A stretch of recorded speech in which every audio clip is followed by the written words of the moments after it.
രാമം ദശരഥം വിദ്ധി മാം വിദ്ധി ജനകാത്മജാം അയോധ്യാമടവിം വിദ്ധി ഗച്ഛതാത യഥാസുഖം. രാമായണത്തിലെ ബാലകാണ്ഡത്തിൽ ദശരഥ മഹാരാജാവിനെ അമിത ഗുണവാൻ എന്നാണ് വിശേഷിപ്പിക്കുന്നത്. ഈ ഗുണപൗഷ്കല്യം ചില സമയത്തൊക്കെ ദശരഥന് ദോഷമായിട്ട് ഭവിക്കുന്നുണ്ട്. അമിതമായാൽ അമൃതം വിഷം എന്നാണല്ലോ. അയോധ്യാകാന്ഡം ശരിക്കു പറഞ്ഞ ഒരു ദുഃഖപർവമാണ്.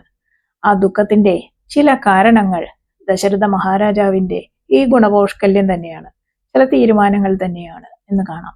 രാമായണത്തിലെ ഏറ്റവും ശ്രേഷ്ഠമായ വരികൾ ഏതാണ് എന്ന് ചോദിച്ചാൽ, രാമം ദശരഥം വിദ്ധി മാം വിദ്ധി ജനകാത്മജാം അയോധ്യാമടവിം വിദ്ധി ഗച്ഛതാത യഥാസുഖം. രാമനെ ദശരഥനായിട്ടും സീതാദേവിയെ ഞാനായിട്ടും കാടിനെ അയോധ്യയായിട്ടും കണക്കാക്കുക. മകനെ സുഖമായി പോയി വരൂ. വനവാസത്തിനായി കാട്ടിലേക്ക് പുറപ്പെട്ട ലക്ഷ്മണന് അമ്മ സുമിത്രാദേവി നൽകിയ യാത്രാമൊഴിയാണിത്. രാമായണത്തിലെ ഏറ്റവും ശ്രേഷ്ഠമായ ശ്ലോകം ഇതാണെന്നാണ് പണ്ഡിതന്മാർ അഭിപ്രായപ്പെടുന്നത്. ഒരമ്മയുടെ വൈകാരികതയ്ക്കപ്പുറം തൻ്റെ മകൻ വനത്തിൽ രാമനെ അനുഗമിക്കുമ്പോൾ എങ്ങനെ പെരുമാറണം എന്ന ഉപദേശം വളരെ പ്രധാനപ്പെട്ടതാണ്. യാത്രയിലുടനീളം ഒപ്പം നടക്കണം എന്നല്ല പറഞ്ഞത്, മുമ്പിൽ തന്നെ നടക്കണമെന്നാണ്. ഒന്നാമതായി സുമിത്ര പറയുന്നത് മുമ്പിൽ നടക്കണമെന്നാണ്. പിന്നെ രാമൻ ദശരഥൻ തന്നെയാണ് എന്ന് ഉള്ളിൽ ഓർപ്പിക്കണം എന്ന് പറഞ്ഞു. ഇത് രാമഭക്തിക്ക് മാത്രമല്ല, അച്ഛനെ പിരിഞ്ഞ സങ്കടം ശമിക്കാനും സഹായിക്കും എന്ന് വിചാരിക്കാം. പിന്നെന്താ പറയണത്? രാമൻ ദശരഥന്റെ സ്ഥാനത്താണെങ്കിൽ സ്വാഭാവികമായിട്ടും സീത ആരുടെ സ്ഥാനത്തായിരിക്കും? സുമിത്രാദേവിയുടെ സ്ഥാനത്ത് സങ്കല്പിക്കപ്പെടണം.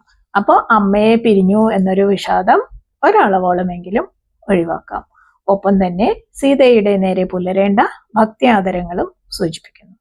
ലക്ഷ്മണൻ സ്ഥിരമായി അത് പുലർത്തി പോന്നു എന്നതിന് രാമായണത്തിലെ ശേഷമുള്ള ഭാഗങ്ങൾ ശ്രേഷ്ഠമായ സാക്ഷ്യം നൽകുന്നുണ്ട്.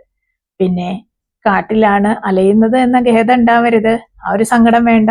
അതിനെന്താ ചെയ്യാ? കാടിനെ അയോധ്യയായിട്ട് കാണുക. കളങ്കഹീനം മായാഹീനം ഈ സങ്കല്പങ്ങൾ, കളങ്കം കൂടാതെ മായാവിഹീനം ഈ സങ്കല്പങ്ങൾ മനസ്സിൽ ഉറപ്പിച്ച് യാത്രയാവുക എന്നാണ് പറയുന്നത്. അങ്ങനെ നിനക്ക് മംഗളം വരട്ടെ.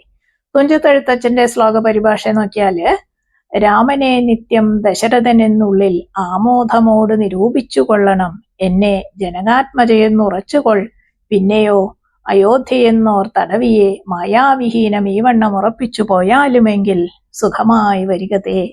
ഇതാണ് എൻ്റെ ഭാരതത്തിന്റെ സംസ്കാരം എന്ന് ലോകത്തോട് പറയാനാണ് വാൽമീകി പറയുന്നത്. എഴുത്തച്ഛനും അനവധി വേറെ കുറെ രാമായണങ്ങളുണ്ട് അല്ലെ, പറയുന്നത് ഇത് തന്നെയാണ്. ഭാരതത്തിന് സമൃദ്ധമായ ഭൂതകാലം, സാംസ്കാരിക പ്രബുദ്ധതയുള്ള ഒരു വേദകാലം ഉണ്ടായിരുന്നു എന്ന് രാമായണ കഥകളും തത്വങ്ങളും നമ്മെ ഓർമ്മിപ്പിക്കുന്നു.